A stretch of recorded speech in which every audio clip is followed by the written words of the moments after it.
Speaking of Bud, I know he retired, but if he did come out of retirement, who you got in a rematch, him or Canelo? I think Bud would knock him out. What if I told you that one of the biggest wins in modern boxing history may have essentially been a glorified sparring session? We all watched Terence Crawford make history in September, dismantling Canelo Alvarez in a performance that cemented him as the #1 fighter on the planet.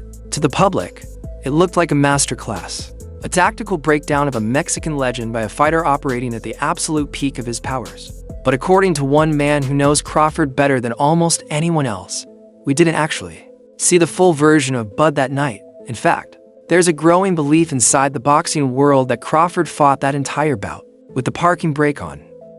Does Canelo go from here, Henry? He needs to rematch. If I'm Canelo, I want to rematch Terence Crawford. He got schooled, bro. He got outboxed by Terence Crawford. And I know that he's itching to get that one back. The first time he fought Triple G, and he came back the second time, and he legit beat Triple G. Once in a lifetime fight. It doesn't need to be a rematch. I think Bud would do worse the next fight. He would put it on Canelo a little worse than that, because that style of fight, I don't think he beats someone like Terence Crawford. But if I'm Terence Crawford, of course I'll fight him again. But this time, I'm the A side. I think Terence Crawford is going to be more confident next time, knowing that I can punch with this guy. I can take his shot. I'm faster. He fought Canelo Alvarez. Yeah. He didn't do what the last two did, just run. He threw at him. I'm going to call your bluff, bro. I'm going to fight you. Shakur Stevenson has now come forward with comments that completely change how that historic fight is being viewed. While fans celebrated a dominant decision victory, Shakur suggests Crawford wasn't just winning.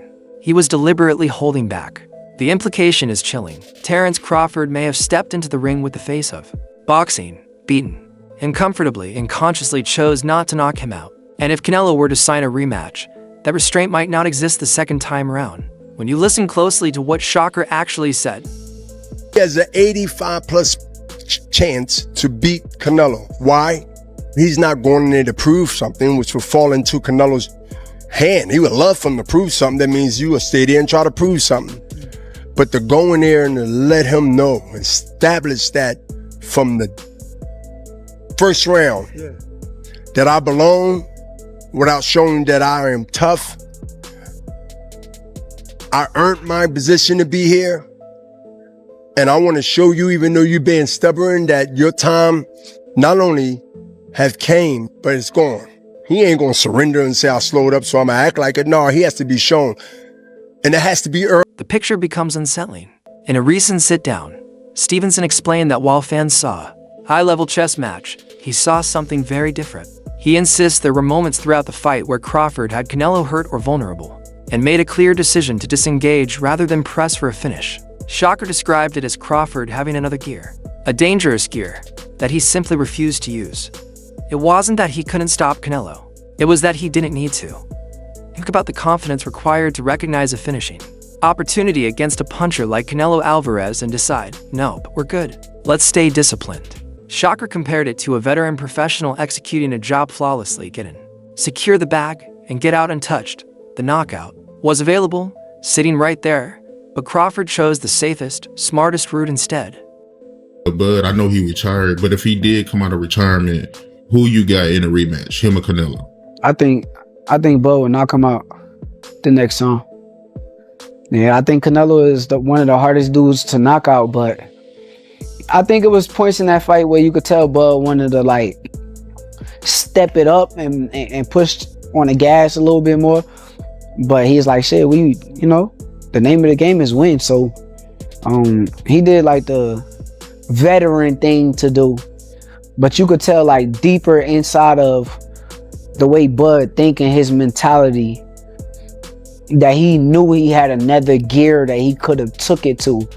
And that was like the ultimate highest level already. So it's like he can even go past that is what he kind of knew. So I think the next time he probably would be like, "Then let's take it to that next gear and try to get Canelo out of there." Yeah, that would be crazy if he knocked Canelo out. Yeah. That raises an uncomfortable question for the rest of the division. If even the best version of Canelo Alvarez couldn't force Crawford out of second gear, who can?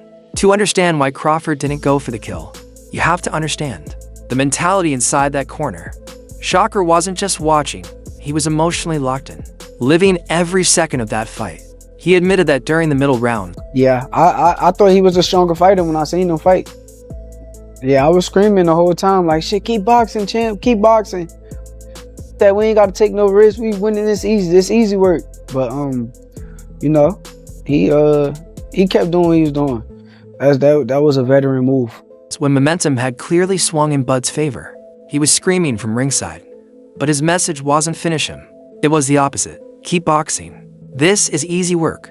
That insight gives us a rare look into the mindset of Crawford's camp. While fans wanted fireworks and promoters wanted a highlight reel ending, the team was focused entirely on protecting the win. Shakur explained that when you're winning that comfortably, taking unnecessary risks is just bad business. Why trade with a fighter known for his durability and power when you can outclass him for 12 rounds without absorbing damage? From their perspective, the fight wasn't about drama or legacy moments. It was about control. Crawford wasn't fighting for entertainment that night. He was fighting to win clean, safely, and decisively. But here's where it gets even more interesting. Shakur believes that exact safety-first mindset is why a rematch would look completely.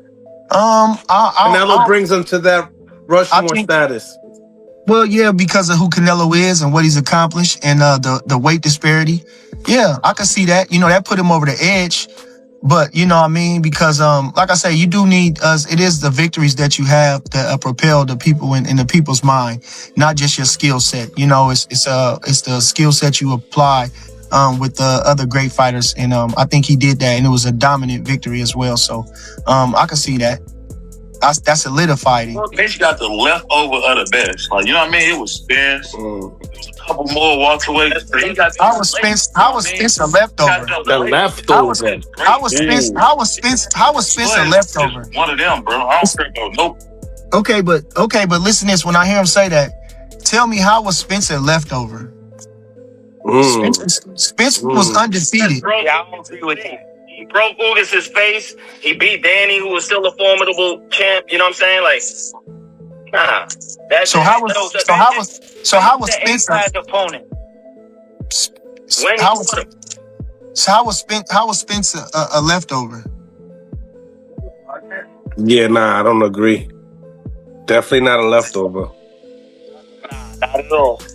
So, I mean, you know what I'm saying? It's just, and then another thing at the same time, he couldn't get them fights. Them guys, that it's on personal record. It's on record. If you want to research it, it's on record that each one of those guys, they treated Bud so bad. They were so weak, and boxing and sport is supposed to be different. They were so trash that they had, on one of them PBC shows, they had all these banners up of the top welterweights and did not have Bud Crawford on the banner. They had Mikey Garcia on the banner and hadn't even fought at welterweight. Hadn't beat not a single welterweight. They had him as a top welterweight based on his accomplishments at 26 and 30 and 140. He never even beat a top welterweight. But Bud was a world champion at welterweight, a reigning world champion, and they had a list of banners of champions, of banners of the best welterweights, and he wasn't up there. Different. If Crawford already knows he can dominate Canelo without tapping into his full arsenal, the second fight wouldn't be about caution. It would be about assertion. And that's a scary thought for anyone watching. This disciplined, low-risk philosophy didn't appear out of nowhere. Shakur explained that much of his own boxing IQ and Crawford's mindset traces back to a shared influence, Andre Ward. In the same conversation, Stevenson revealed that his understanding of elite-level boxing was built during early morning hours, studying Ward's fight. Yep. People don't know that. Like, you know what's crazy? When I was a kid, when I first started getting to a higher level in boxing as an amateur, Andre Ward was the guy who I used to just sit up and watch all night long. I stay up till 5 a.m. just sitting there watching Andre Ward tape. So he was the guy. That was the last guy who won an Olympic gold medal. That's my guy. That's my big brother. When you put all of this together, the Crawford-Canelo fight starts to look less like a battle and more like a calculated execution. Not a war, a lesson. And if that was Crawford operating below his ceiling, the idea of what happens when he decides to fully open up should make the entire boxing world nervous. That's it for today's breakdown. If you enjoyed it, make sure to like the video, Subscribe to the channel and turn on notifications so you don't miss what's next. Drop your thoughts in the comments. Was Crawford holding back or was? That's simply greatness on full display. We'll catch you in the next one.